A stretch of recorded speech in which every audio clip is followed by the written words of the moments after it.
Okay, so share my screen. Figure out where the heck it is. Let's see.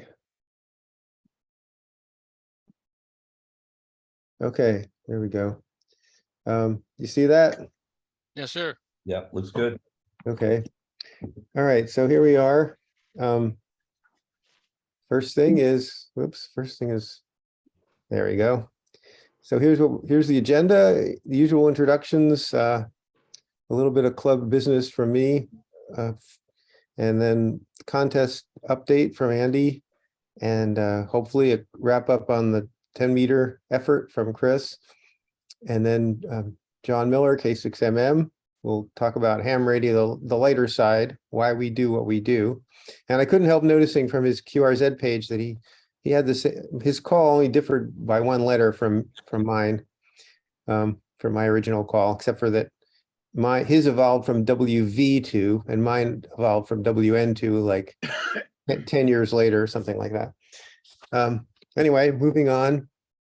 So here's our Zoom Hey, before you leave that, Dave, I Yeah. just want to add, I was Whiskey Victor 2 Bravo Whiskey Sierra. Okay, that's pretty And that close. became Whiskey Alpha 2 Bravo Whiskey Sierra, very much like John Miller. Yeah. Yeah. Yeah, I was WA2 BHJ. I just kept renewing it, and when I was out here, I had it, and I was trying to DX, and I just got tired of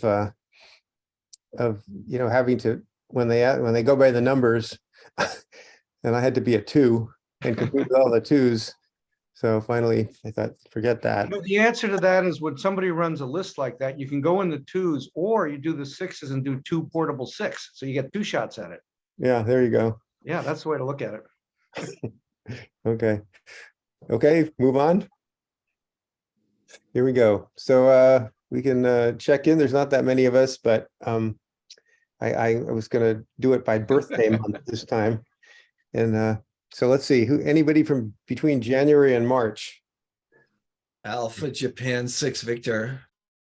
KK6 PXT. K3 EST. All right, April through June, Kilo And Uniform 50. 6 Foxtrot. WD6T, Kilo 6 Japan Sugar. November 9 Bravo Delta. November 6 Delta Echo Sierra. all right, July through September. N6 JSO. Whiskey 6 Delta Mike Whiskey. K6MM. And finally, October through December. Alpha Whiskey 1 Echo Mike 6 Victor. Yankee. AE6 K6XX. K6CI. W6IFN. Kilo 6 Kilo Mike. Come on. David, did you get November Whiskey 6, Papa? Now we did. Thank you. And then how about none of the above, or don't remember, or decline to answer, or don't want to think about it? K6LRN. Oh, Dick, come on, Dick. Okay, Or might not have been heard. W1MB1. There you go. okay, so welcome everybody. Okay, club news.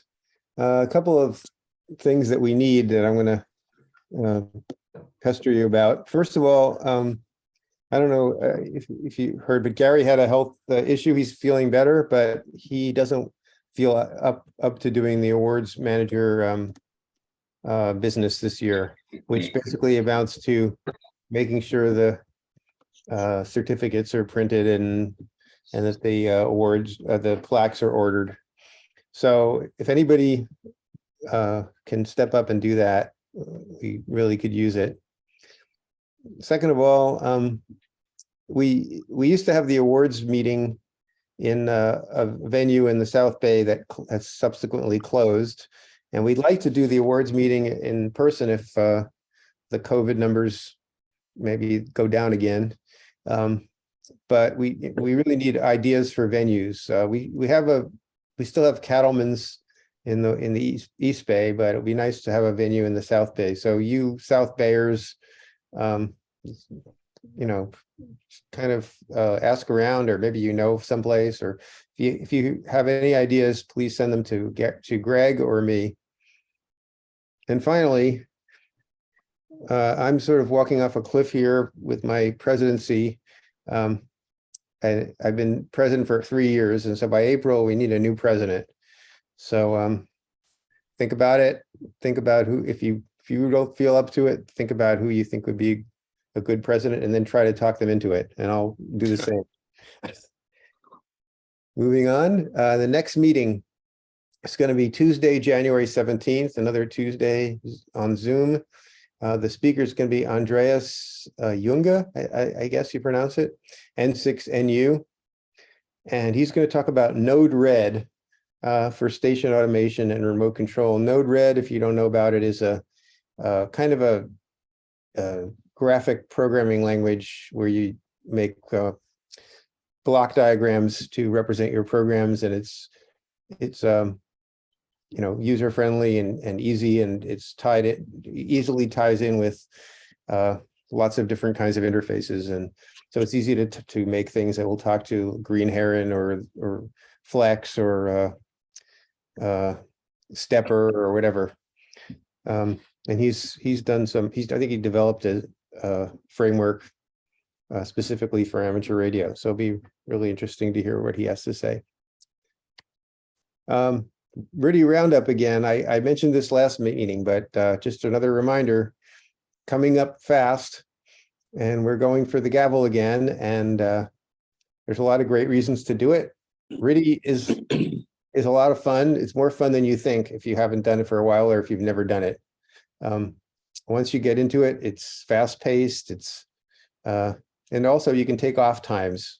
In fact, you have to take off times. So it's not as grueling as some contests.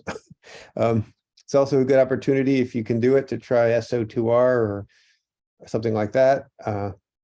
And you can also work towards a RTTY Worked All States or DXCC. And we have RTTY plaques and certificates for different levels of achievement, but only if we can get an awards manager. If we can't get an awards manager, we may not be able to do that this year, and we'll just give out the performance award. So that's a good reason to get an awards manager, because we'd really like to do that. And we're facing some competition. Last year, PVRC had 80 logs to our 75, but not as many points. But who knows what they'll do this year. And SMC also was put in a big showing.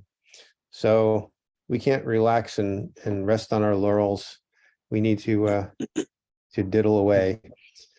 And if anybody has trouble getting it set up and needs help, there's plenty of people that can help, including me. So send a message to the Reflector or contact me directly, and I can try to help get you QRV. And now I'm going to turn it over to. Can I make let me make another comment. Well, I guess it's the start of my presentation anyway, on RTTY Roundup. So here's a question for the group. Since 2010, how many times has NCCC won the club competition? That's the last 13 times. Who guesses once? Who guesses 5 times? Who guesses 8 times? Who guesses all of them? Does anybody have any number they're guessing? 8. 10? I would say 9. 10. I'd say 10. I'm gonna say all 9, 13. 10. Ed, what do you 13. think? I'd say What? 9. All 13. 25. 25. There you go. That sounds like the locust. Oh my goodness. Oh, I'm sorry, I didn't know my mic was open. Sorry. Only Rick would say that. Your Okay. mic is always open. What would you be without an open mic, Rick? Anyway, the answer is 13, interestingly. In other words, excuse me, the answer is 11. The answer is 11 out of the 13 years.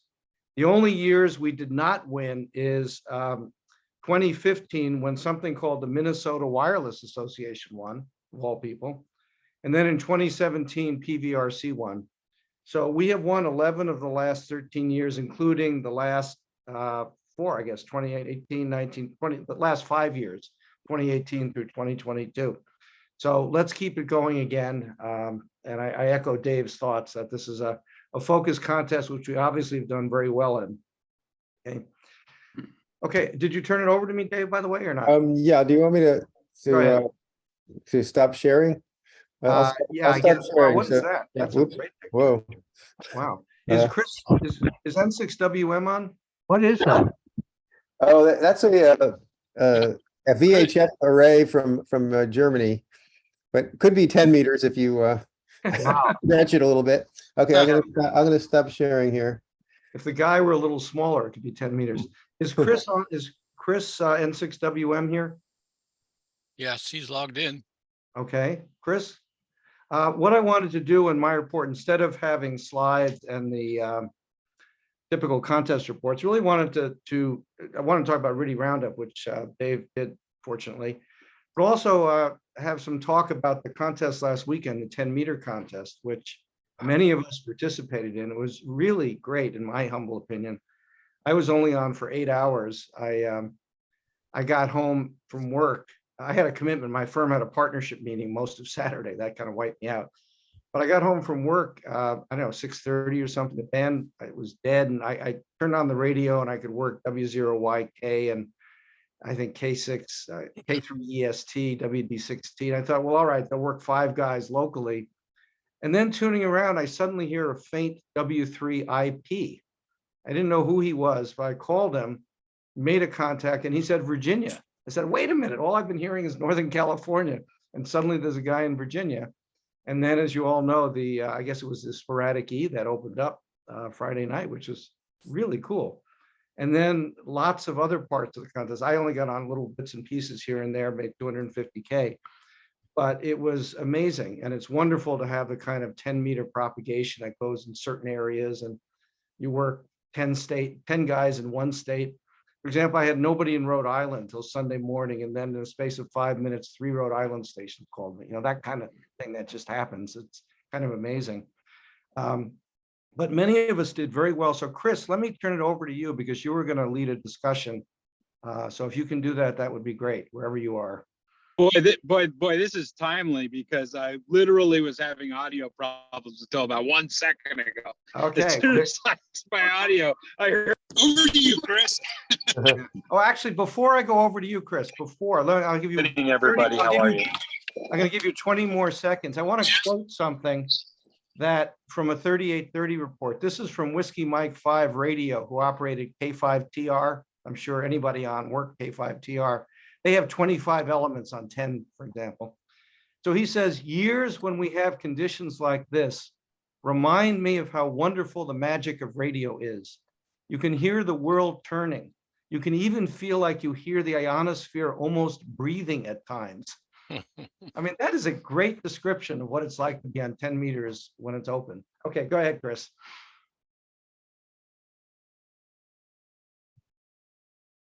Oops, do you have audio problems again?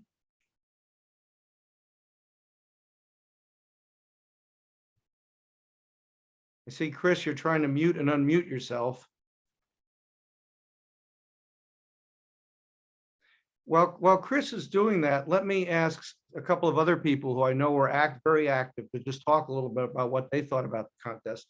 One of them, I think, is Bob, K3EST. Would you mind sharing a little bit of your thoughts?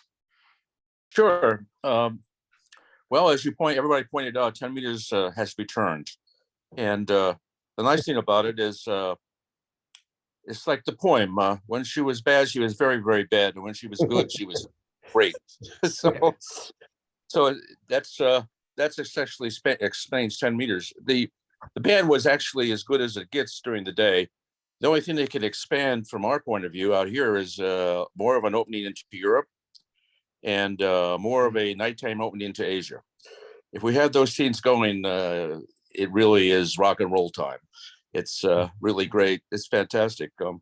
Everything was there. It was like one of those times where you get on and all of a sudden there's like Illinois in your backyard for the next 4 hours. So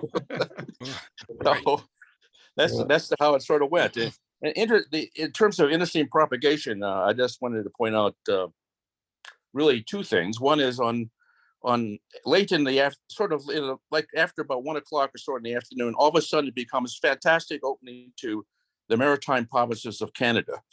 And all of a sudden I got like called by 4 VO1s. So how many times you operate a sweepstakes and never work a VO1? So anyway, they were fantastic. And Maine was like, drug on the market. And, but interestingly, there was areas which were in sort of a semi-black hole, like New Jersey and New York. There's a lot of activity in New York and New Jersey, as much as there is in 8 lands. But there's just work that volume there in that situation. So it was very interesting to see that. And otherwise, it was great. And as the band shifted around, you could see the different spotlights open up.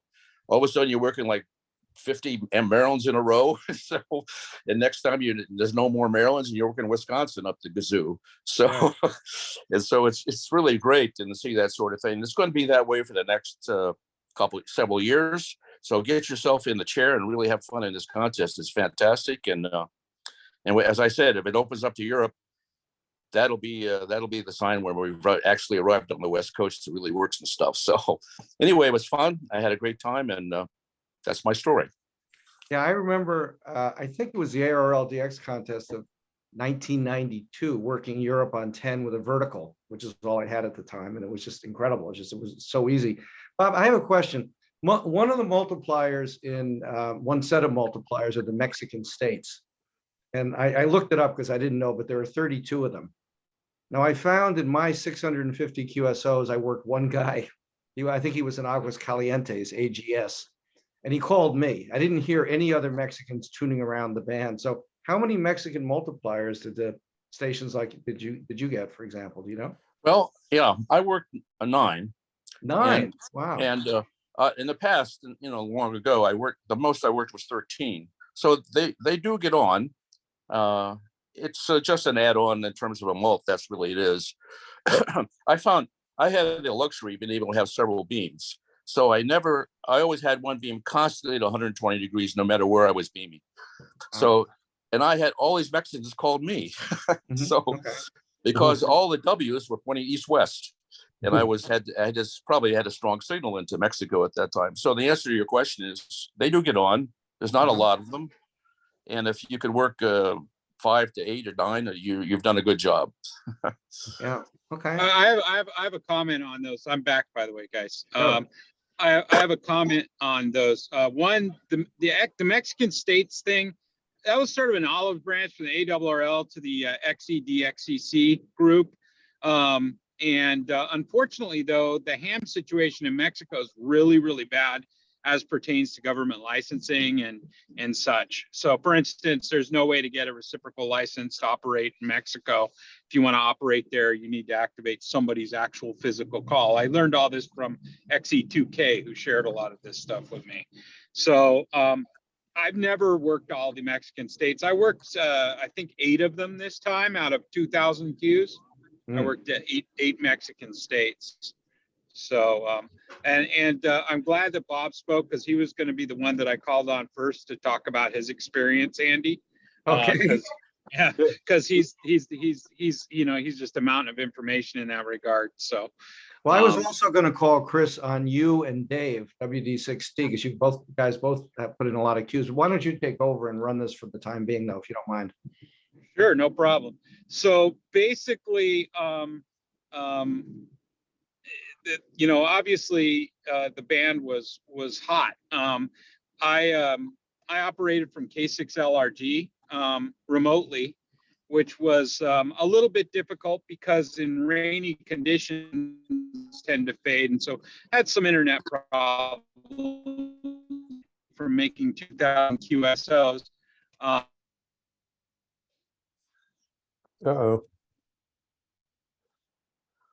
Chris, we're losing you, or we lost you. It's interesting. Different people will have spotlighted different areas.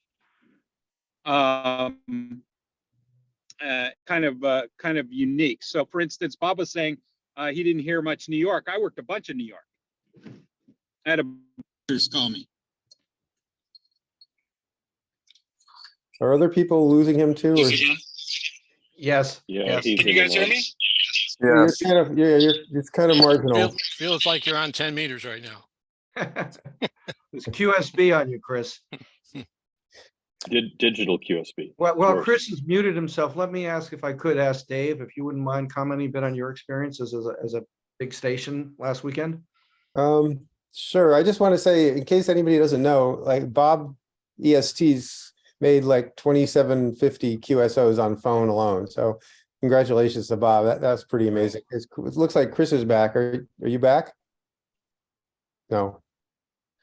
Okay. Well, the other person I wanted to acknowledge is W9KKN. He doesn't seem to be on, but they had 3 people operating ZF1A remotely and put in a major effort down there. And let's see if Chris is here. Chris? I wonder what's going on with his internet. Anyway, okay, so being as I'm the default leftover, yeah, I was operating remote to K6MTU. I had some similar problems with internet, like Chris was just describing. I kept getting kicked off, probably due to a microwave link with rain, although we still need to diagnose it. But in general, yeah, it was super fun, and I was really pleasantly surprised. I really liked running the phone pileups because they were just endless. And the CW pileups also got quite fast, but yeah, and at the end it opened up on CW to Southeast Asia. Chris, are you back yet? No. What else? I don't know. I expressed some of my thoughts in the reflector, so you might have seen those. But Hey, Dave. Yeah. Dave, quick question. Yeah. ARRL actually allows remote operations in the contest now if a person is outside of a country. I forget what the term would be. They allow that now? Well, you could, let's see, if you're a DXpedition, you can get credit for the club if that's what you're asking. And can you operate at all? Yeah, you can operate remotely. And it can work. You can qualify for awards and things. That's amazing. Huh. Interesting. Oh yeah. Yeah, that ZF1A station, they've been doing a lot of remote operating since the beginning of COVID. As long as they follow the 500 meter rule, it doesn't matter where the operator is.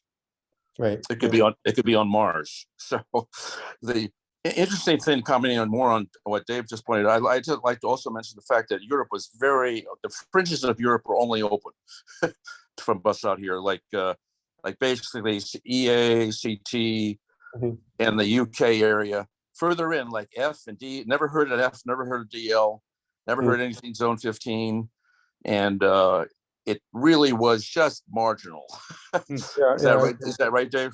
Yeah, I was on CW at the beginning, and I managed to hear an F, but I couldn't work them. And I did get called by an EI, and it was when I was beaming due east.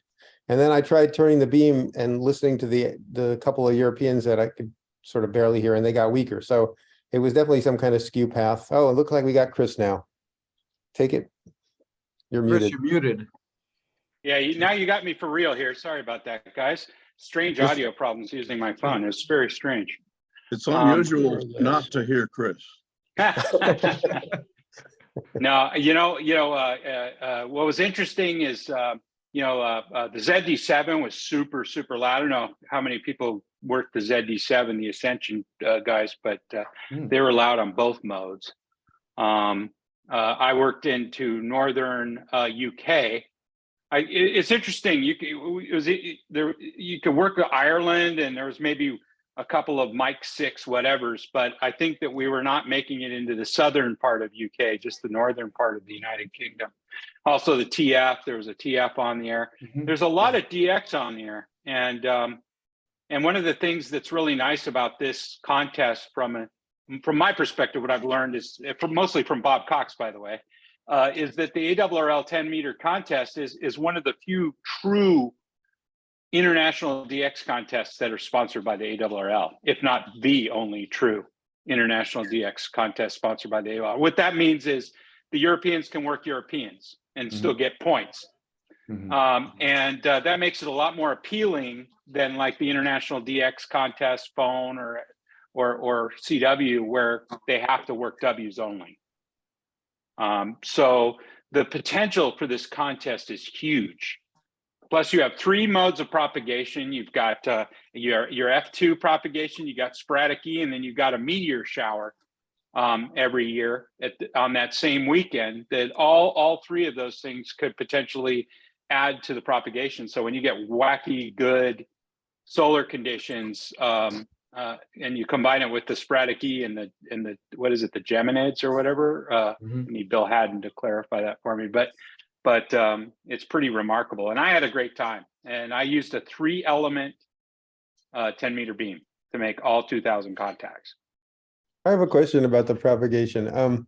So when we were working nothing but Illinois for a while, but during the day, is that F propagation or is that sporadic E? It seemed pretty. So go ahead. The easiest way to answer that question, Dave, would be to look at like some of the propagation maps from from the VOA cap data, and you'll see bands of propagation, right? Just like on 15 or 20 meters, you'll get these bands of propagation over the eastern seaboard, and then another one sort of in the Midwest, and where those pop up are different with every band. And it you could tell the difference between that and like a bunch of people that are working you from, I don't know, Utah or something like that. All of a sudden you work 400 Utah. In my case, I worked like 6,000 Ohioans. I didn't even know there were that many hams in Ohio, let alone QRV on the 10-meter contest. This is K9YC. I've spent a lot of time on 6 meters chasing US grids, and you learn a lot about propagation. My experience, if this were on 6 meters, and 10 acts an awful lot like 6, if this were on 6 meters, it would be double hop E-skip. And it is regularly very spotlighty because you have to have 2 reflection points that line up. And it's very common for them to be pretty narrow and for them to move. So for example, on 6, I might be working some guys in Echo Nancy 82, and I work 3 or 4 guys there. And maybe 5-10 minutes later, I'm working guys in EN 92, and so on. That's kind of the way it acts. But it's very, very transitory because you have to have these 2 points that line up. And one of the things that also is indicative of a sporadic E, I don't know, Dave, if you had that happen or anybody else, but I had a couple of people in some of these areas just say, you're so loud, you're like literally just completely, like 60 over S9 here, which is pretty typical for a sporadic E contact, right? If you've heard it on 6 meters, you hear these guys with these huge signal to noise ratios come booming in, right? So that's probably indicative of some. I guess the net is what I'm trying to say is it's kind of like they're all 3 of the propagation modes are sort of in play at the same time. Yeah. Right. Yeah. And the other beautiful thing about the timing of this contest is that there are 2 peaks to sporadic E. The strongest one is around the summer solstice, and the secondary one is at the winter solstice. Yeah. So, yeah, this is great and so exciting to be able to make that many QSOs on 10 meters. I was just ecstatic. I just, and by the way, I also wanted to, Rich Cutler couldn't be on this meeting, but I had a nice chat with him, conceding defeat. Yeah, wait, I put in 1.2 million and he put in 1.3. He was pleased. I knew we actually had a gentleman's. We were going at it kind of privately. We decided we're challenging each other. So I am actually pretty proud that I came within strike range of WC6H, to be honest, with my 3-element Yagi. But he did an amazing job, and his effort needs to be called out as remarkable as well.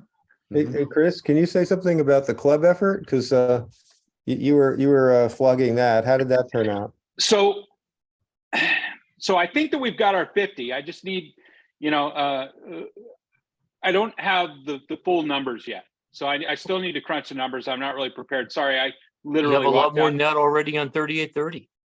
Yeah, I'm almost certain that we've got our 50. So, and because I know I was looking for 3 and 3 additional popped up. So we're there. We're going to be in the unlimited club competition. I just don't know where we stand right now, points wise.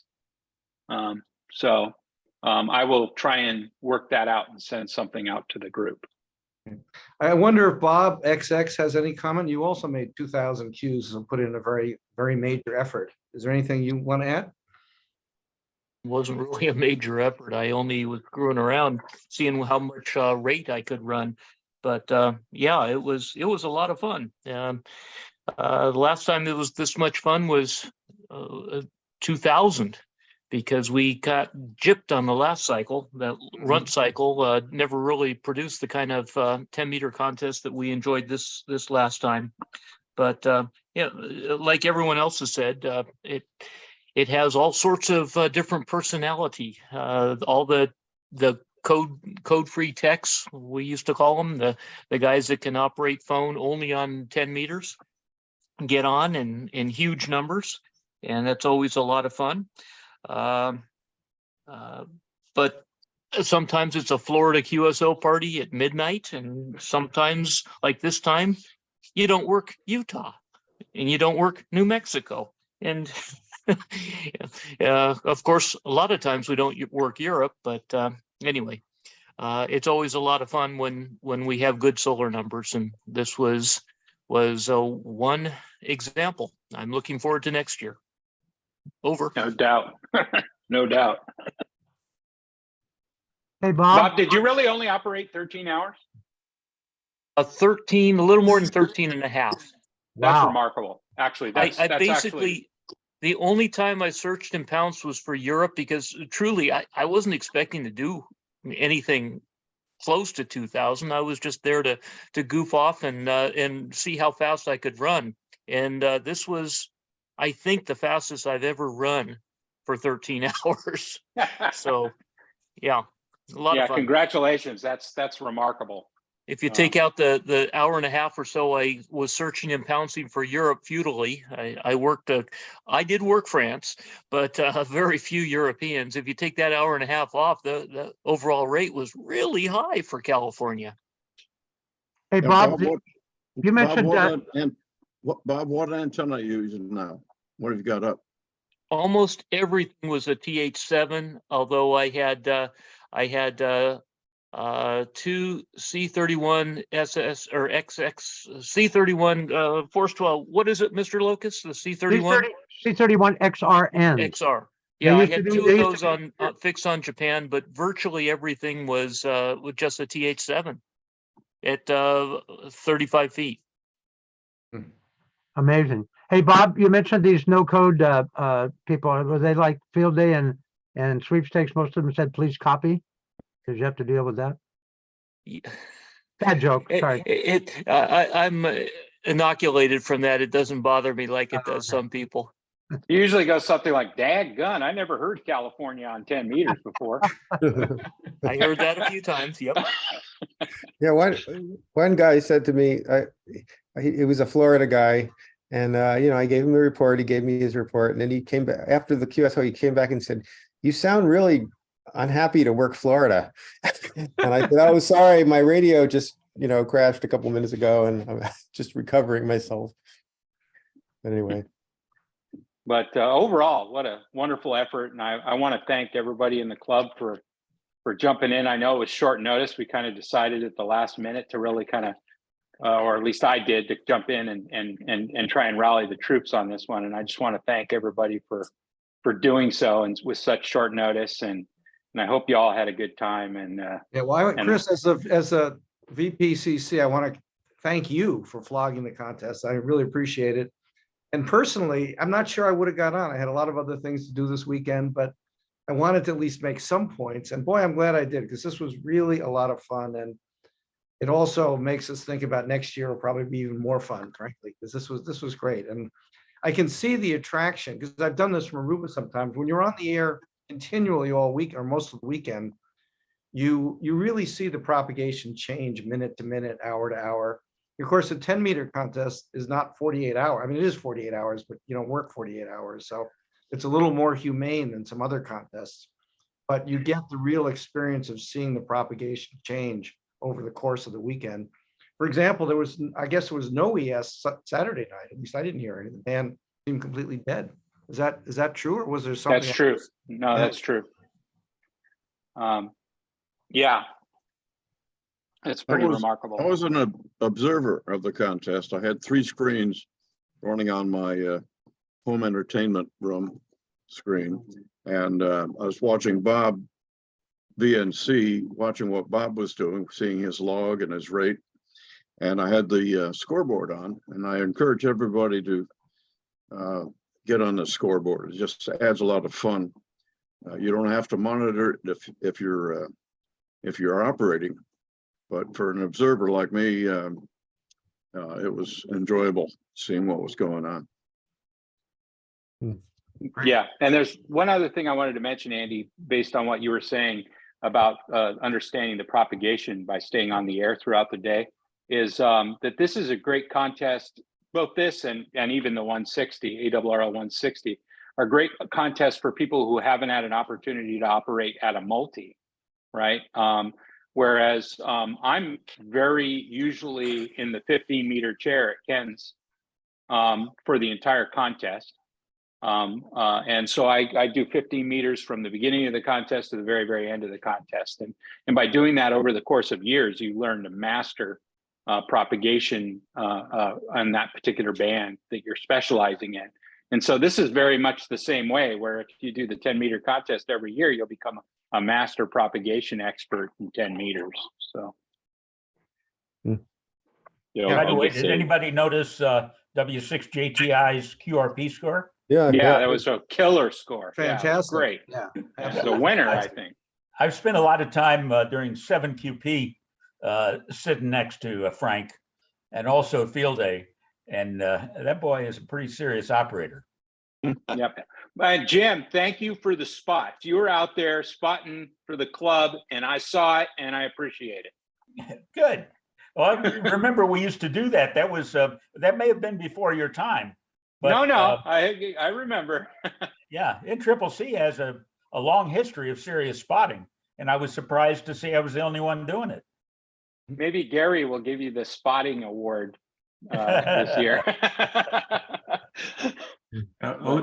We try to help when we can, but yeah, that's a good idea, because once in a while, somebody like every contest I was in, old Stefan, F6SA, he'd spot me like, every 20 minutes or something.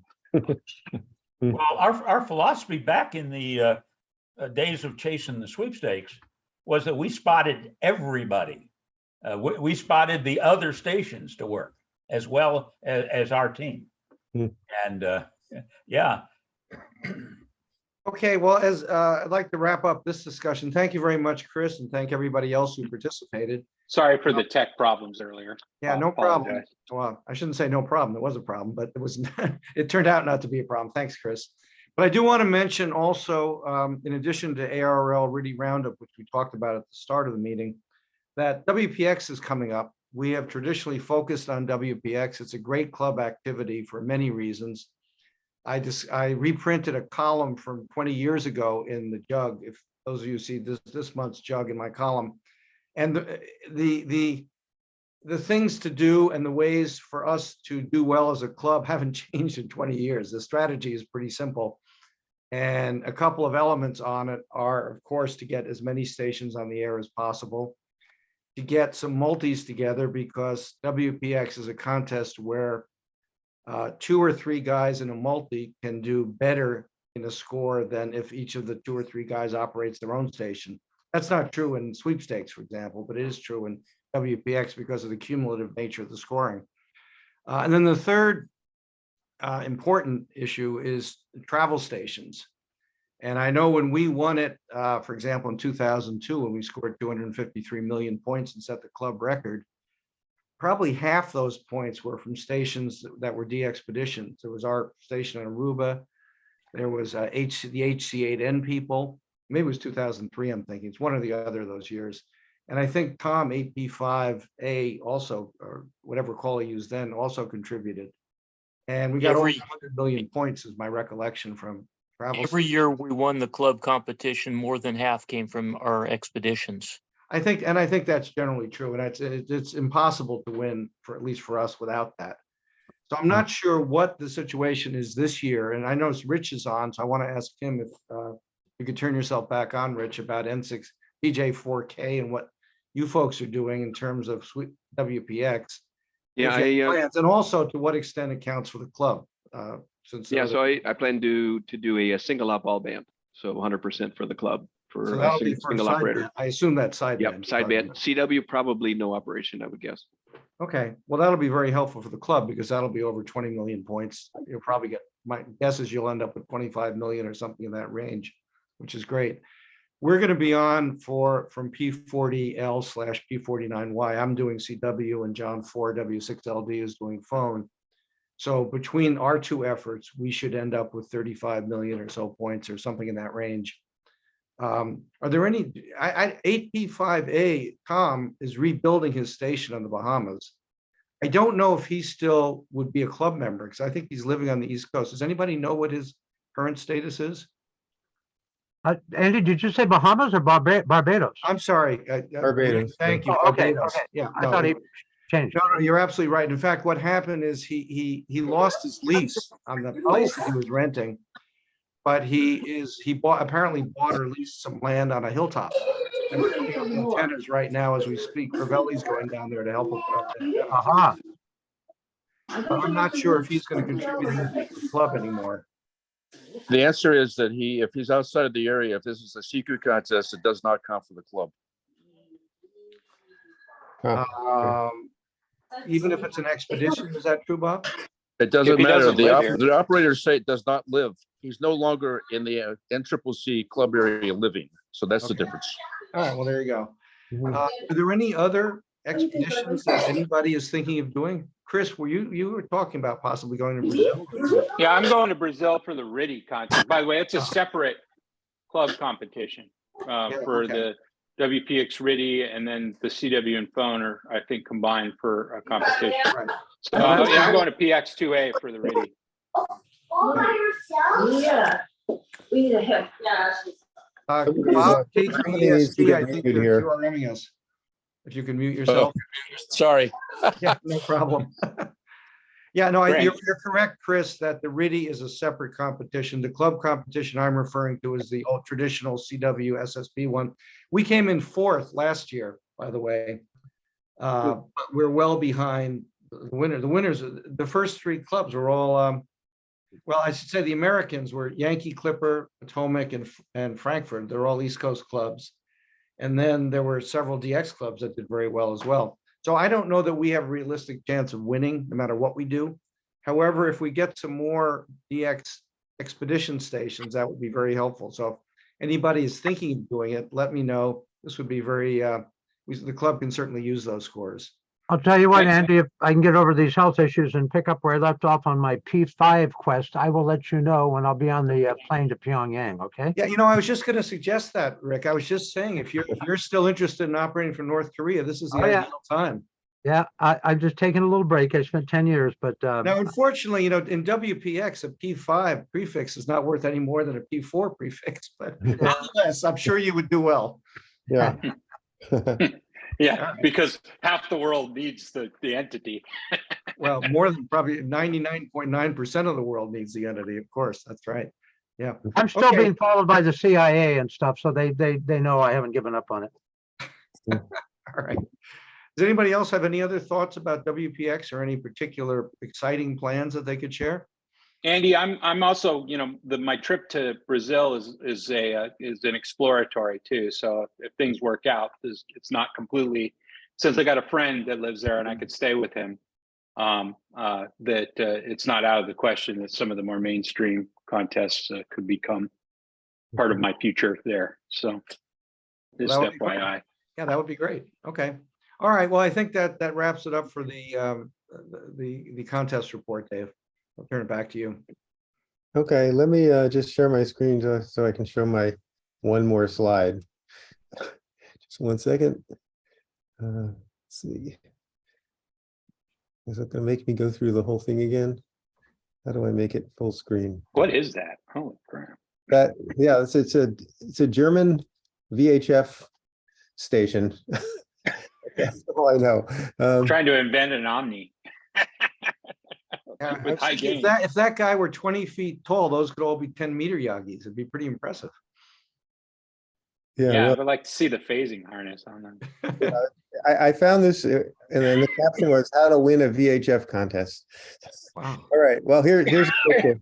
So here's our featured speaker now, K6MM. Well, we are pretty familiar with him, but okay, let me stop sharing now. Sorry for this. There's an error there, Dave. The meter on that amplifier isn't all the way to the right. Oh yeah, that's a problem. Supposed to be at 11. Yeah, right.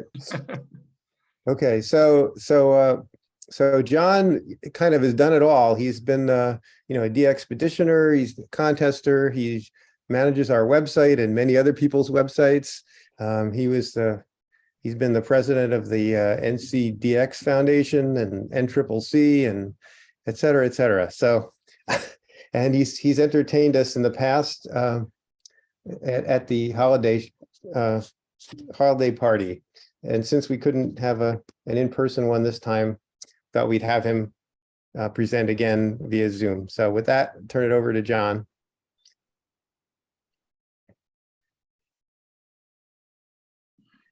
So far, so good. Yeah. Pleasure to be with you guys. Happy holidays. Enjoyed the discussion about 10 meters and also the upcoming contest. It's so important. But tonight, maybe we'll poke a little fun at the hobby. I always enjoy doing that from time to time. I apologize to some of you who may have seen some of this, tried to update it. But we're here to answer the question, what are we doing here? Here's a definition of a hobby. Spare time recreational pursuit that is practiced for personal fulfillment. Here's a definition of obsession. Compulsive preoccupation with a fixed idea, often accompanied by symptoms of anxiety. So which is it? Hey, John, Yeah, it's hard to hear you. it's hard to hear me. Oh, I'm Really? hearing you okay. It's just a little low, John, a little low in volume. Yeah, it's not bad though. maybe, okay, maybe, let's see.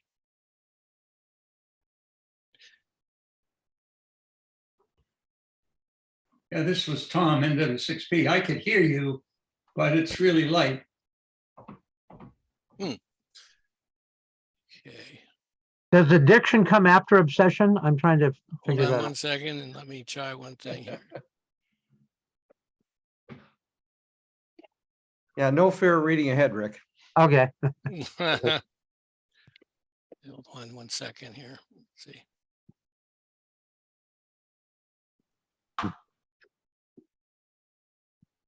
Is that any better? Yeah, I think so. Not little bit? really. Not really better? Okay, well, Tiny bit. Yeah, I go think- ahead. Go ahead, I talk think a it's little a- more. Yeah, I I'm think it's talking a little bit more here. Yeah. Sounds good to me. Yep. Okay, Sound good. let's do this again. Here we go. I'll try to speak up a little bit. Yeah, so that's where we left off. Where is this, a hobby or is it an obsession? Take a look at this a little more closely. Now, for all of us, it starts at an early age. You and I probably grew up starting out playing with some blocks. They were just innocently, there they were. But over a period of time, I think some of those blocks take on a little bit more meaning than others, at least for me it did. You don't really know what's going on at this early age, but there they are. And then as you grow up, you hear something about the Morse code. And we have to learn this complex language full of dits and dots. And you go to whatever resource you can. You certainly don't want to try to learn it from these guys. Short wave, take it down, quick.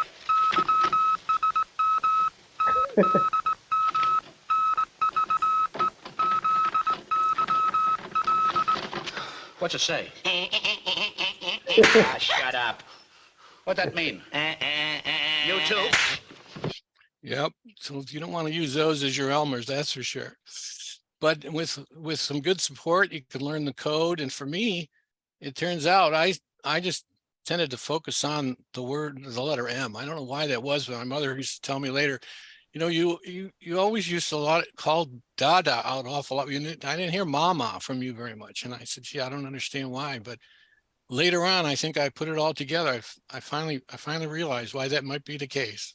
It was my favorite letter. The Morse code is a great anagram. Let's rearrange the letters. Take out the red letters first and the blue letters, and guess what's left? Isn't that cool? It's a great anagram. Here come the dots. And then we learn a fun alphabet. I mean, the first time I heard foxtrot and tango, I thought they were dances, but no. First time I really learned them was after having learned the phonetics. And then as we progress, we learn this cool secret language where we learn about 73 and 88 and bound and barefoot and beam and lid and boat anchor and bug and coax, CW and dipole and lid, dummy load and dupe and DX and Elmer, gray line and lid, key and net and paddle and pileup and pirate and QRP, oh yes, and lid, and more, reader, rig, ticket. We learn a lot. But there's certainly one word that's not in our vocabulary, and that's the word junk. Nope, Greg went to the ham auction this afternoon to get rid of a couple of old radios that were cluttering up the place. Well, I think I hear him pulling in now. And here's Greg at the auction. Yeah, it's kind of hard to let those old favorites go, isn't it? But Greg bought his wife a new t-shirt because I love my wife. Unless you read it a little more closely. I love it when my wife lets me practice ham radio, of course. Now I learned about these Q signals and I decided to memorize them. I thought this is going to be a great way to meet girls. QRZ, who's calling me? Are you busy? What's your location? You ready? How's my tone? Is my transmission being affected? Shall I go faster? Shall I go slower? Shall I stop? Are my signals fading? Well, that didn't work for me. So I just went back to my Archie's ham radio adventures and kept watching the Munsters. I've always wanted a ham radio set. And now that I've got one, I'm going to listen in on distress signals and notify the authorities and prevent disasters and noble things like that. Calling CQ, calling CQ. Come in, please.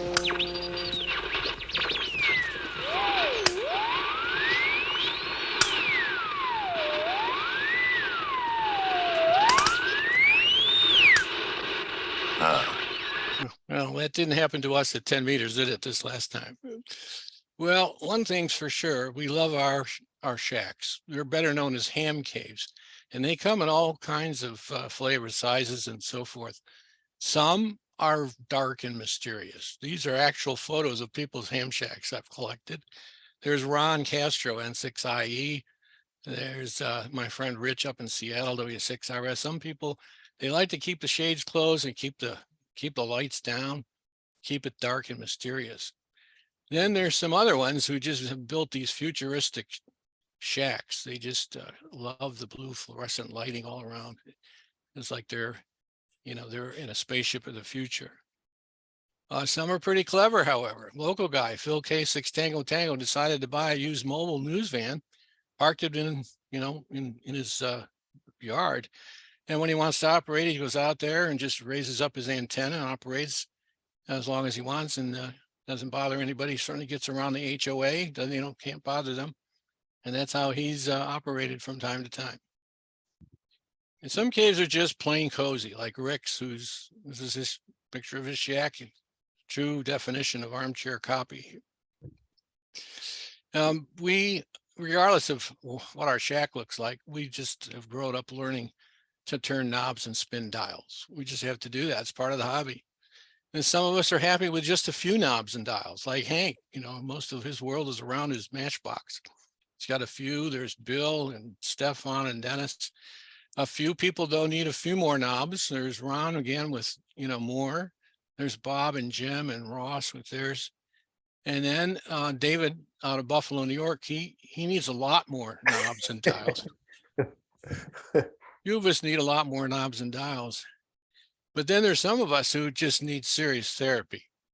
Like George. George Ulm has the largest collection of transceivers in the country. He's got over 1,100 pieces of equipment in his home. He's gathered over the years. It just makes him feel good to save these boat anchors and put them up for display. It's almost like a museum there now. So where did this fixation with knobs and dials come from? Well, here's my theory. Raise your hand if you ever used an Etch-a-Sketch. Etch-a-Sketch, yes, was first launched by the Ohio Art Company in time for the 1960 Christmas season. What is that, 62 years ago? Holy cow. But that's one of the reasons I think that we just early on gotten used to having knobs and dials in front of us. Ham radio is a pet-friendly hobby. There's our friend Rusty down in the lower right corner with his loyal kitten or cat, Bosco. A lot of ham radio operators are proud to show their favorite pets, dogs, cats, birds, and even others. And one good thing to keep in mind, and it does improve your health. Well, how can that be? Well, it's because it's a contact sport. Yes. If you want to read a book that's literally contact sport written by Jim George, it's a pretty good one. N3BB's turned out to be quite an author. He's got several books worth reading, I think. Now, one of the side effects of this hobby is that we tend to slouch. The definition of slouch is sitting in a lazy, drooping way. And I think that's one of the things that we have to pay more attention to. Years ago, when I went on a de-expedition down to St. Martin, I wasn't paying attention to that. I had a little bit more weight, and I wasn't paying attention to my posture at all. And when you don't do that, and you have a de-expedition leader that likes to take a lot of photos, you can wind up on the cover of a ham radio magazine a year later. And this is the cover of a DX magazine from Japan called 5'9". I know it wasn't great posture, but at least I tried to make an excellent fashion statement here in the process. Hey, you made the cover. I did made the cover. We like to build and erect stuff. Here's an installation party that I attended. This guy's put up an outstanding antenna, and there it is. All of these QSOs are blessed. We love to promote the hobby. Here's some of my favorite bumper stickers. If you don't know Morse, you don't know DIT. An amateur radio operator and a normal person ride in this car. Hamfest. It's like a spring break for geeks. A ham, I am. Don't laugh. The truck is financed, but the radios are all mine. Ham radio operators do it with frequency. And amateur radio, who are you calling amateur? You can get these in various places, so might make a good Christmas gift. Then there's Mark Meltzer, who enjoys parachuting out at 15,000 feet and calling CQ on the way down. It's not the greatest way to generate a pileup, but if you know where he's going to land ahead of time, you can actually get a QSL card from him. He operates on 2-meter FM all around the Bay Area. An interesting guy. It's certainly one way to participate in the hobby. Another way is to go to Dayton, Hamvention, or some other conventions and just express yourself in any way that you feel comfortable. These are some photos I took at some Hamventions in the past, and this one was from 2019. So, we're hams. We like to express ourselves. It's partly what we do. And some of the guys really like to promote the hobby in Dayton. They do a really good job. Here's a group of my friends promoting the hobby. My apologies to Siraj, but this is true. They have an annual event when they go to the Dayton Hamvention to get out and meet together at Hooters. And these girls are learning a lot about the hobby from these these guys. Okay, we love to wear club shirts and jackets. Some time ago, NCDXC created their line of polo shirts and jackets that they currently have online that you can buy. A couple of the guys who were arms were twisted that Model East didn't really want to. Jim didn't seem too happy. For some reason, Russ was really thrilled to do it. We told them that they were going to wind up on the cover of GQ, so I finally convinced them. We love to get funky. If there's one guy that I know probably would like to get funky, it's Rich. There's Rich. You know, Rich would like to get, he likes to shop at his favorite store in Eastridge Mall called Lids. And recently went there to pick up his personalized boxer shorts called Hamming It Up. And there's Rich's personalized shorts. You can actually buy these and have them monogrammed and have your logo, anything you want on there. And you probably want to know what Rick's secret weapon is now. Well, there it is. So I'm running 5 watts QRP, although I suppose you do have an above average antenna system. We like to bargain shop at flea markets. Took this photo some time ago at Hamvention and watching these guys drooling over the new toys. And I kept wondering what's going on in their mind. So Paul, for example, is thinking, geez, my birthday's coming up soon. Fred's thinking, oh my God, this is perfect. Jack, dude, I want this now. And then there's Bob. She doesn't know about that other credit card. Well, that was a mistake. Bob, why did your wife give you a new climbing belt for Christmas? Bob? Well, for most of us, life is pretty simple. We eat, sleep, amateur radio. We got the DX bug, especially when there's a DXpedition out there. And we're always prepared to work those rare DX stations. We love ham radio contests, and certainly this group does.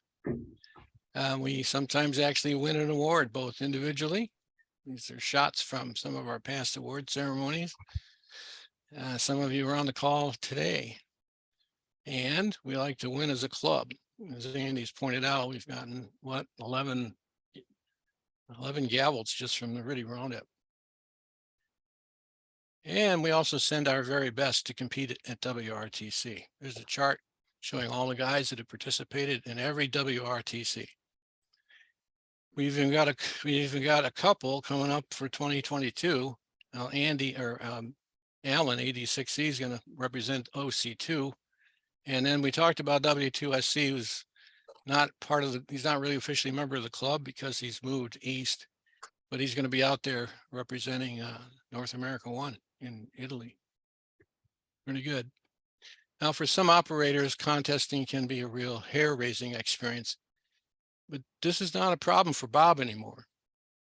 So Bob doesn't have to worry about that. This is actually a photo of him in 1975 QST before. That's the before version of Bob. And for some folks, ham radio has become a religious experience. Who are these guys worshiping? I wonder. Look at all of these. Who are they worshiping? Well, we kind of know who it is. And he's on the call tonight. It's our Reverend Jim K9YC. It's a great photo of Jim in action. Another fellow that we admire is Ward Silver. He's an author, Contest Hall of Famer, president of GASME, written a lot of books.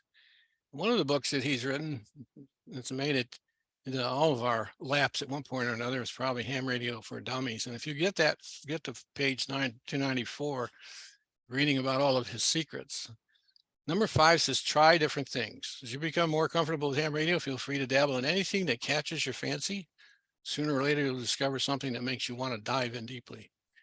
So here's Todd at 9 Norway Echo demonstrating a single op, single toe operation. And there you can see Ham Radio for Dummies is right on his desk there. It's amazing. We like to commune with nature. There's somebody out there in the woods enjoying Mother Nature and being on the air, and Ham Radio for Dummies right in the chair there. You can see that. And then if you try something really different, this guy decided to operate barefoot. I have no idea what he was thinking, but there's Ham Radio for Dummies. It must have motivated him to do it. Now, if you really want to operate barefoot, by the way, you can join the club, the Naturist Amateur Radio Club, which exists in Austin, Texas. Goes by the call sign Norway United 5 Delta Echo. It's a whole other different definition of a pilot there. Sometimes they like to go bicycle mobile. There's Stefan KSS1G is fully loaded with his antennas and amplifier in the back. And then there are some folks that really like to go mobile. And there's some amazing displays of creative antenna installations on cars and trucks. And then down in Florida, there's Scott, Alpha Fox 4 Kilo Kilo, who lives in Jupiter, and he drives a 1985 Dodge Colt. If you're ever stuck on Highway 95, though, and you need a lift, he's not going to be able to stop to help you because there's literally no room in his car for any other humanoid. It's all about the radios. But interestingly, there he happens to have the ham radio for dummies on the seat next to him too. He got creative. Scott's in therapy now. All started when I was a child. I felt that I had difficulty communicating with people. And his wife's in contact with everyone except me, she says. So she goes to a department store. I want my husband to pay more attention to me. Got any perfume that smells like a transceiver? Well, from time to time, we just want to test our skills away from home. Here's my friend Rich and Anna. A low-stress holiday expedition down to Antigua. Had a great time, rented a villa, got on the air when they felt like it. This is just one way to enjoy the hobby under your circumstances. Create it for yourself. But sometimes you like to operate from more remote places like these. And a couple of our club members got on a boat and went out to Scarborough Reef. There's Bob Valio and Tom Burson on their way to Scarborough, which is nothing more than 4 nondescript rocks in the South China Sea.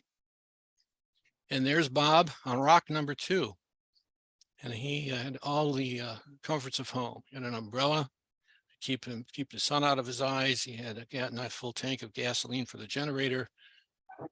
He had all the toilet paper he could use. And he operated successfully there using a stepper vertical. The Step by ARRL, the stepper company said, this is too good to be true. We're going to Photoshop our new DBM 11 antenna on top of that and create an advertisement, which they ran for many months to introduce the Dream Beam. But you notice the tagline. Told Bob, I'm not sure you want to be associated with any company that says if it fits here, it'll fit anywhere. Truly small size and truly big performance, but it didn't seem to bother Bob at all. We love to collect QSL cards, whether we're contesters, DXers, and especially if we're lucky to find one from a celebrity ham. David Packard, for example. Let's see his call sign, Norway, or 9 Delta Romeo Victor, which he used. He had a summer home in Pueblo, Colorado. And this card is back from 1929. Then there's Joe Rudy, a fellow that I met down in Visalia at the DX convention. He's a wonderful guy. He's an outfielder for the Oakland A's. There's a long drive to deep left, that ball going, and it is caught by Rudy! Joe Rudy rubs him with extra bases against the wall, and they nearly double up Perez at first. No, it's 50 years ago in the World Series. He's a wonderful guy, and he's on the air still today. Manny Mota, left fielder from Dominican Republic, played for the Dodgers for many years. See his call sign. One of my favorite singers, died too young. Operator, but could you help me place this call? You see the number on the matchbook is old and faded. WN3OQW. Donnie Osmond held the call, K7EVD for a while. I don't know how active he was. Howard Hughes, W5 Charlie Yankee, nickname was Sonny. You kind of know about him, of course. Inherited the Hughes Tool company at age 18, aviator, filmmaker. Andy Devine, a local fellow. He was a star football player at Santa Clara University that led to his first film role in the silent film The Collegians. WB6 RER. the red-eyed rooster, and the call sign now is the club call for the Hula Pie Amateur Radio Club. And it was signature raspy, cheerful voice is hard to forget. The greatest name in cereals presents Wild Bill Hickok! Starring Guy Madison as Wild Bill Hickok. Hey! Wild Bill, wait for me! And Andy Devine as his pal Jingle. I grew up with him. Curtis LeMay had two different call signs, famous for working with Collins Radio, established a sideband standard for strategic air command bombers in 1957, and was a VP candidate with Georgia Wallace, rather, 1968. Thor Heyerdahl is probably the first expedition went from Peru to Polynesia to prove that South Americans could colonize that part of the world. It's call sign LI2B. Interesting guy. And this fellow. Welcome to the Hotel California. Such a lovely place, such a lovely place, such a lovely face. Is the only human being on the planet to have been both on the cover of CQ magazine and Rolling Stone. Barry Goldwater, K7UGA, on the air a lot. Club call now for the Central Arizona DX Association. Patty Lovelace, 84, WUJ, was a ham radio operator. You can see her listing from the call book and also her equipment. Walter Cronkite is a real ambassador of the hobby, KB2 GSD. All of us will remember the 2002 fire season. Years of drought, record temperatures, plenty of fuel. At times it seemed all of America was burning. I'm Walter Cronkite. I'd like you to hear something. Situation. Electricity's out in the entire town, and I may be the only working generator. QSL loud and clear. Do you have any priority messages? They're just two average guys who saw the need and volunteered.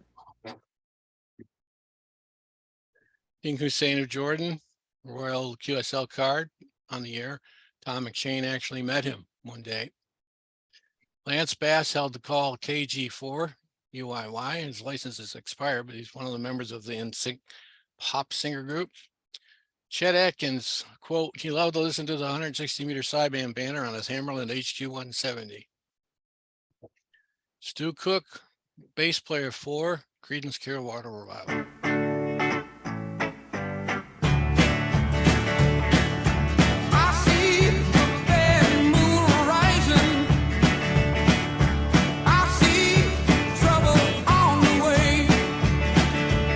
He's still active. Look him up in the call book. N6FUP lives in Sarasota, Florida. Here's a wonderful contributor to the hobby, a TV and film producer, Dave Bell. Had the pleasure of meeting him down in Visalia at the convention center a few years ago now. He's an Emmy recipient, produced several ham radio documentaries, became a silent key back in 2016. Arthur Godfrey, television personality and broadcaster for many years, K4LIB. And for those of you who've ever picked up a Gibson guitar, I'd like you to introduce you to the inventor of the pickup. Being an electronic nut, which I've been a ham radio operator all my life and built, wired everything and designed I designed all the guitars for Gibson. The first ones, they're in a museum up in Washington. My pickup that I designed for them and all. I was fascinated with making sounds out of. I had an electric banjo in the 20s. I took a pickup out of a phonograph and made an electric pickup. That was in the about 25, 26. Right? Or when I first picked up the banjo. And so I got fascinated when the steel guitar added the electric pickup. Was designed down there, National in Los Angeles. they brought me one up, and I immediately fell in love with it and used that on the radio and on the stage and everything. It became a big seller for me. By the way, he was he played the pedal steel guitar professionally. Some great YouTube videos of him. Very talented guy. Pee Wee Hunt, trombone player, Happy Face of Dixieland, K1AYA. Rajiv Gandhi, who is the first son of Indira and Feroz Gandhi, became 6th Prime Minister, was killed. He was killed by a suicide bomber in 1991, but operated for a while and called VU2RG. This guy's still on the air. He's used to be the lead vocalist of a punk band called the Undertones from Northern Ireland. His name is Fergal Sharkey.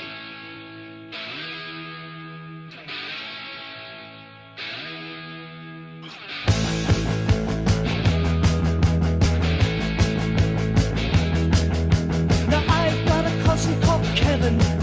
He's sure to go to heaven. Always spotless, clean and neat, as smooth as you'll get him. Gary Shanley, comedian. I don't know if you remember him. Lived in Los Angeles, had a talk show. Paul Tibbets, for ZVZ, his mother was Enola Gay Tibbets. Of course, Enola Gay is the name of that plane. 1993 callback data for him. He lived in Ocala, Florida at the time. Ronnie Millsap, WB4KCG. Pure love, baby, it's pure love. Milk and honey and Captain Crunch and you in the morning. What a great voice. Do you know that Priscilla Presley was a ham radio operator? That was her call sign for a while. She met Elvis during his army stint in Germany. Nobody knows how she got the ham radio bug, but she's listed in the 1990 call book. I'm not sure how much she operated. There are reports that she loved the hobby, but she just didn't have time to operate very much. License elapsed back in 2000. Then there's this fellow. Ham radio allows me to be myself on the air. I'm just Bud. He lives on Mulholland Drive in Beverly Hills. He had an 80-foot tower with a tri-bander, spoke fluent French, and loved the anonymity of radio. Don't know how many QSL cards he sent. Any guesses? Marlon Brando. Marlon Brando is right. He had two call signs. He had two different call signs. And then his third wife was Tarita, lived in Tahiti. That's why he needed to point west. That was his FOHEJ was his other call sign. And this is a very poor photo of his station there. But that's him. And then he actually made a movie in 1965. It's one of the few movies that actually has Morse code in it. It's the tail end of this movie where he plays a Nazi soldier who's a double agent. And this is the end of the movie.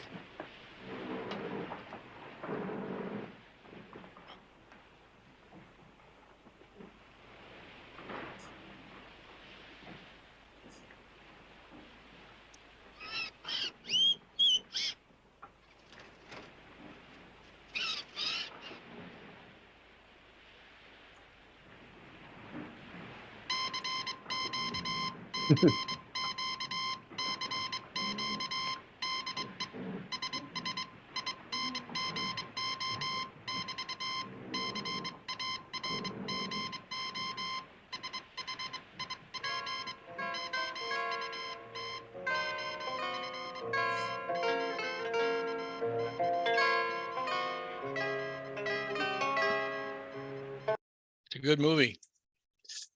Well, two of my friends, I've been on de-expeditions with both of these guys, Bob and James, are famous for putting out de-expedition, high quality de-expedition videos. And so not to be outdone, the American Radio Relay League decided that they're going to reintroduce some of the movie classics. So they formed this new foundation called the Amateur Radio Film Foundation. And I'm sure you'd like to see some of the movies that are coming up to your neighborhood soon. You know, the first one, I think, is this heartwarming story about a teenage boy who's trying to impress the girl next door, but Mother Nature has a different idea. It's called Gone with the Wyndham. I think the next one, we travel further south, and this is an adventure story called The Maltese Falklands. That should be interesting. And then I think there's a remake of this heartwarming World War II story, this romantic adventure in American Dash. It's called the Casablanca. Yes, see that? I think this is supposed to be an adventure through the Swiss Alps. Going to be a high energy chase. It's called A Pileup on the Orient Express. And then I'm looking forward to this one. This is a story of two lifelong friends, both excellent, both ham radio operators. One's an excellent operator and the other's not so much. It's called Butch Cassidy and the Sundance Lid.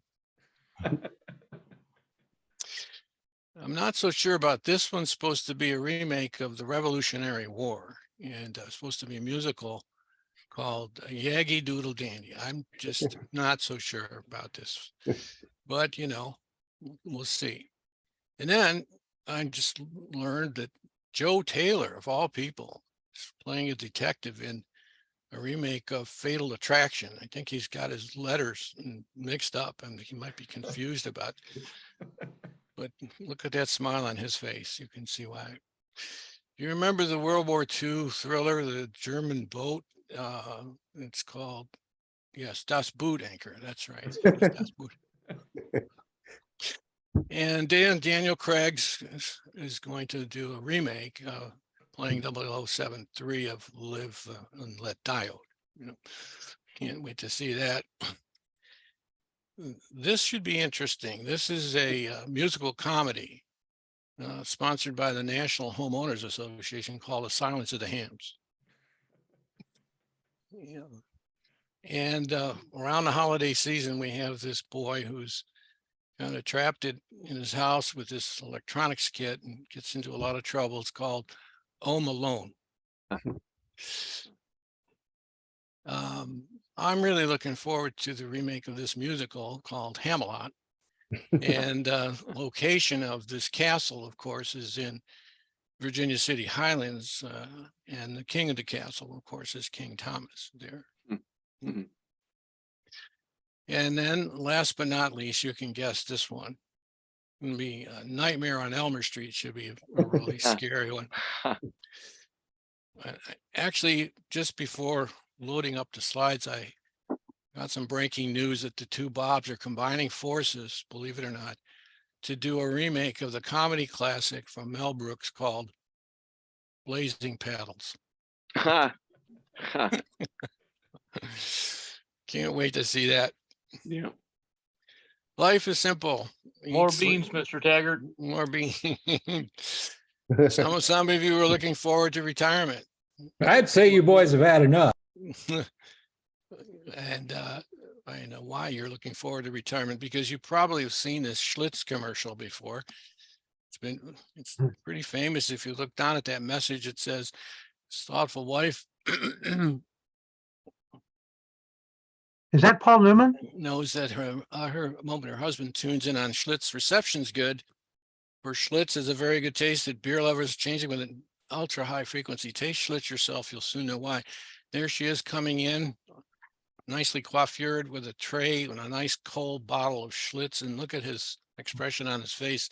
And that's what you're thinking is going to happen after you retire. But not really. That's just not going to happen. Not going to happen. But if you're lucky, like some of these guys, you might get a nice birthday or retirement cake. These are actual cakes that have been baked for people. Yeah. Well, believe it or not. Yeah, they look good, don't they? So why do we do what we do? I think probably, for me anyway, it's the magic moments that are involved. One of my favorite days is field day. I've been operating field day many years, like many of you introduced to the hobby, and I just enjoy introducing this hobby to new hams. I've provided some emergency services. I worked with the Civilian Conservation Corps, 1989 earthquake up in the Santa Cruz Mountains.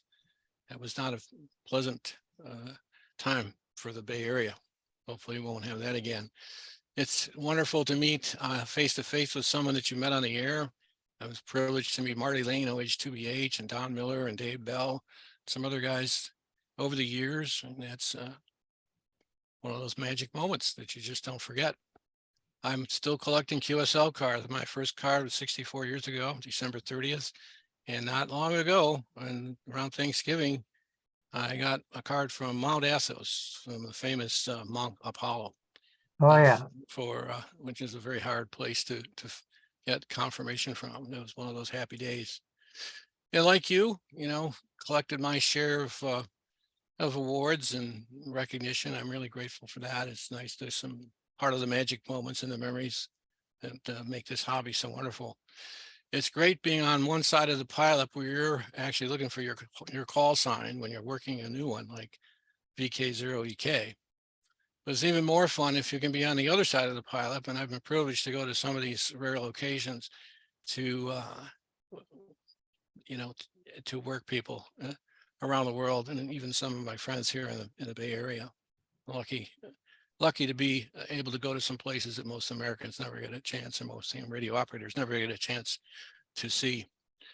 So, in summary, a hobby is something for everyone. You're constantly making new friends. It's a great hobby to grow old in, to grow older in. There's a lot of satisfaction, public service. You constantly experimenting with new equipment and building things and techniques. Sharing opinions is one of the hallmarks of NCCC. Sharing knowledge, sharing opinions, and hell, it's one of the few hobbies where you have your own name. You get a call sign. Not many people could say that. And this this phrase popularized by ARRL, when all else fails, it will always be there. Except think about this. This is the U.S. frequency allocation chart, and let's take a look at the amateur radio bands. They're kind of squeezed in there, aren't they? So the message here is use it or lose it. And thank God for NCCC. And what would the bands sound like on the weekend if there weren't any contests? It would be pretty lonely. So hobby or obsession? You decide. For me, it's very simple. It's just plain fun. Thank you. Yay. Bravo. Yeah. Very good. That Very was good. great, John. That was great. Good job, John. Enjoyed it. Thank you very much. Yeah, I'm sure there was a lot of laughter, but you just, we muted ourselves, but I was certainly laughing. Yeah. Me too. Me too. Good. It's tough with Zoom, I remember that Mount Athos QSL experience conversation with you on the phone, John. Yes, it was one of those memorable magic moments. Yeah. Those upcoming movies were just a riot. Good job. Yeah. Hey, Locust, whatever happened to that Mount Athos thing that you were working on? Well, we pulled. Let's see. The night John was there, I think Mr. X-Ray was in there, and a couple other people, and we were supposed to make another go at it, and I can't remember what the heck happened, Jim. That was so long ago. I'm having a senior moment. I think a good number of people worked him though, but that was kind of a tough one to try to pull off. And unfortunately, as I'm sure well aware, the gentleman is now a silent key. So sorry.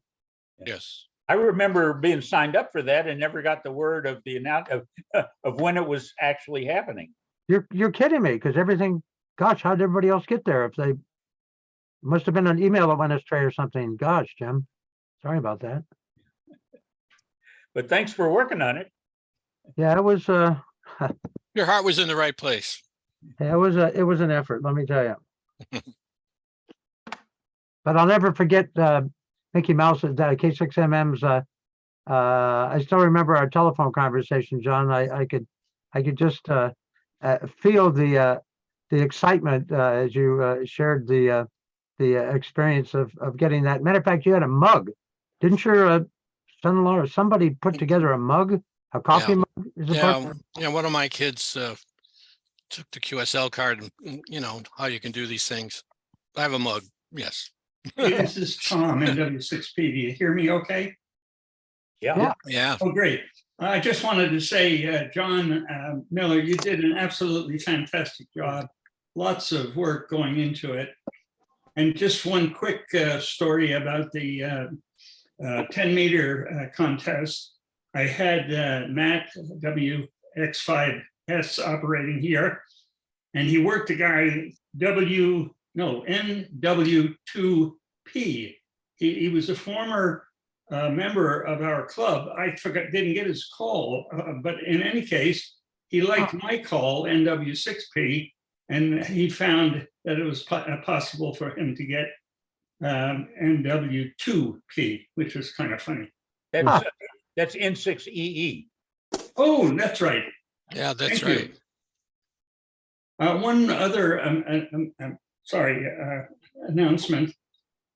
I did a GoFundMe website to help W7RN. I posted it. We're about halfway into the funding that he's looking for.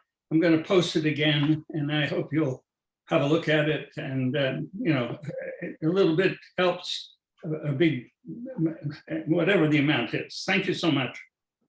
What's the funding for, Tom? W7RN basically had his benefactor, the guy that gave the money for building the station. He died with COVID. Oh, and Tom has pretty much run out of money, and he needs some repairs that are pretty desperate. So I said I'd see if I could raise some money for him. Oh, thank you. Thank you. Yeah, and there's a thing on the chat from Scott W1MVY. I'd love to chat with someone about how to better participate and use club resources. Wow. Oh yeah, I see that. And I saw him earlier, but I think he Yeah, might- I'm right here. Yep, still on. Hey, there you are. So yeah, I'm new member, but listening to all the comments on the 10-meter contest, it looks like there are a bunch of ways to get spotted. And the other thing I discovered I needed is I need to work my CW more. Got to get my speed back. I operate exclusively CW, but ended up searching and pouncing mostly because that's easier. So I've got to get to the point where I am running, and if I do that, even with a tiny little station, I could probably certainly double or quadruple my score, which was small, but you know, it can do a lot better. Well, talking about I'd recommend. I'd recommend. Sorry, there's every Monday there's this slow speed contest for an hour. Oh, right. And Yep. slow speed by it means 20 words a minute or less, so it's not that slow. But it's a great place to practice running. And then if you feel that's too easy, there's a medium speed one. And Okay.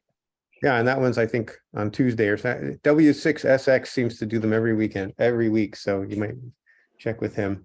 And we as a club have a long tradition of helping each other out with station building. When I moved here from Chicago in 2006, I stuck a note on the reflector that I needed some help for an antenna party. And the next day there were 3 guys standing on my lawn. And I've been a part of at least a dozen antenna parties. Awesome. So all you got to do is ask. And as you might be able to figure out, there's a real brain trust in this club. There's some very that's very great. bright guys. Yeah, I'm impressed with the de-expedition experience too. That sounds both fun and totally awesome, and basically crazy, which is good. Another resource within the club is there are a bunch of multi-op stations around. And you can get invited to contests at these places. And there's a lot of really excellent mentoring going on. I was a beneficiary of that at N6RO when I moved here. And Scott, another thing too is I direct your attention to the CW Ops Club, one of the sponsors of which is K6RB Rob, who's a member of this club too. And they run these, you perhaps know, the 3 one-hour contests every Wednesday, the CWTs are called. And you can get on in those and you can actually run a little high in frequency at whatever speed you're comfortable doing it, and people will call you. In addition, they have something called CW Academy if you need help with CW speed, which is specifically designed to help people get up to 25 words per minute. Not sure what speed you're talking about, but they're very supportive of helping people with whatever CW issues they have. Yeah, that's all great. I think the speed question is I varied anywhere from clearly I wasn't too fast this time, but I varied from 15 to 30 at times, and the problem or the way to do it is really practice. Hey, Scott. And, yep, Do you like music? I do. Think of Morse code CW as being music, and feel it. You know, it's not did-a-dot-it, it's did-a-dot-it. Yeah, man, you feel it, right, Ken Keeler? You know what I'm talking about. Yeah. It works. It works. It works, Scott. Try it. Okay, that's right. That's right. That's But the awesome. question I have is, do you have your station set up for RTTY? It could be. Because that's what we're trying to get everybody on for the RTTY roundup. Well, I'm in. I can play with it, but when RTTY roundup is March, yeah. It's January. Second. Oh shoot, it's January 7th and 8th. January 7 and 8. Yeah. Oh, okay. So yeah, I'll have to play around. I have a Flex radio, so all I need is the software and to play around and learn how to do it. Yeah, well, there's a little bit of expertise there in that platform on this. Yeah, excellent. So yeah, definitely reach out if you have trouble setting up, and try not to set up 2 hours before the contest, because no, I know that one. It doesn't work well. This is Tom again, NW6P. Unfortunately, I have to go to a memorial service in Arkansas during the RTTY roundup, but my station is available if anybody wants to operate it. Just let me know. Well, that's a nice offer because it's a very good station. Very competitive. It plays really well. Yeah. Awesome. Gentlemen, I need to QSY. Nice to see so many of you. I see a lot of call signs I don't recognize, but Andy, you're looking younger than I remember you. And thanks, Lucas. Appreciate it. Nice shirt, Rick. Well, yeah, I thank you. I kind of felt like, I'd like to travel to the South Pacific or something, but I'm kind of stuck here for now. So yeah, you're anyway, like the expedition mode. Hey, everybody, be careful. Merry Christmas, Happy New Year, but watch out for idiots on the roads. It's horrible out there. Horrible. You're supposed to go to the Sea of Japan. Rick, you're supposed to go to the Sea of Japan, not the South Pacific. That's how to get to P5. Oh, okay. Hey, never say never. Never say never. Okay, KB, old men. I hate to say old men. Young men, how's that? YM. See you later. Bye-bye. Bye-bye. I just wanted to say that I do not need the P5. Oh. I don't either, actually, but most people do. And Rick has been talking about it for 15 years that I can remember. I just remember that nighttime on 15 meters right after sundown, listening to the half the NCCC call 3Z9DX, who said that he was at P5 and somehow got it signed off. It worked. It's a good card. Well, I'm going to drop off. Thanks, everybody. Thanks, John. Good. Yeah, Good you're to welcome. see everyone. Happy holidays, everybody. Yeah. Thanks, Great John. job. Appreciate it. It's good to see you. It's been a while. Good to see you. I know. Keep Good night, smiling. Stay healthy. See you next year. Yep. Bye. You better not cry, you better not pout, better not pout, and you die. Santa Claus is coming to town.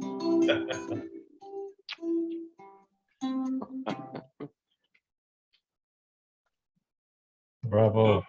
KK6PXT. I saw a lot of you this last weekend. Yeah, let's see here. Yeah, I was on. Actually, I was on there having fun. Yeah. the guy made over 800 QSLs. That's amazing. From East Livermore. Did I work you? Did it work you, Jim? Oh yeah. I'm sure on CW. I don't remember about sideband. I didn't do much. I'm only a sideband guy. I'm not a CWer. Okay. Well, I'm we a worked. sidebander. Yeah. That's all I worked. Yeah. Yeah, thank you. Did I sound Jim, okay? were you QRP or were you running some juice? Me? Yeah. Oh, I was running legal limit and okay. And a 3-element stepper. Given the new K4 a try. Right. That sucker has got pin 1 problems. Both K6XX and I had massive RF feedback trying to use it with the YCC SO2R box, and that's pin 1. I threw a lot of ferrite on it and got it to where it would work, but it was a real train wreck. And I've been talking to Wayne about this for 20 years. There's no damn excuse for this. I'm irate. $6,500 for a radio, and he hasn't fixed the pin 1 problem. Is that how much the K4 is? $6,500? Yep. Oh my God. Man, it's an expensive hobby. It's worse than fly fishing. 5 K3s for that. Yep. 5 used K3s, yeah.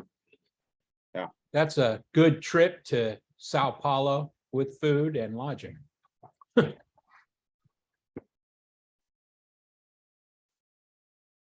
That's So my new thing anyhow, is I'm I'm going into to- travel over things. Go ahead. I'm going to have some interesting discussions with Wayne when he gets back from vacation. Did you already write a manifesto and send it to him, or? I'm thinking of a new orifice.